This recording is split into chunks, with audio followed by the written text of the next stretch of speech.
Alright বন্ধুরা, কেমন আছেন সবাই? আশা করি সবাই ভালো আছেন। তো আজকের এই ভিডিওর মাধ্যমে আমি আপনাদের মাঝে শেয়ার করব কিভাবে আপনারা টিকটকের নতুন স্ট্যাটাস ভিডিওটি এডিটিং করবেন। তো বন্ধুরা, ইতিমধ্যে আমার স্ক্রিনে একটি ভিডিও দেখতে পাচ্ছেন। ওই ভিডিওটা কিন্তু টিকটকে প্রচুর পরিমাণ ফলোতে রয়েছে। তো বন্ধুরা, ভিডিওটা এডিটিং করা খুবই সহজ।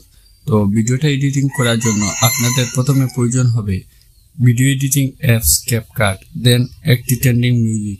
তো সেগুলোর লিঙ্ক আমার ভিডিও ডিসক্রিপশন বক্সে দেওয়া আছে, চাইলে আপনারা ওখান থেকে ডাউনলোড করে নিতে পারবেন। তো বন্ধুরা, আপনি যদি আমার চ্যানেলের নতুন দর্শক হয়ে থাকেন তাহলে ভিডিওটিতে একটি লাইক দিয়ে চ্যানেলটি সাবস্ক্রাইব করে পাশে থাকবেন। তো বন্ধুরা, চলুন দেরি না করে ভিডিওটি শুরু করা যাক।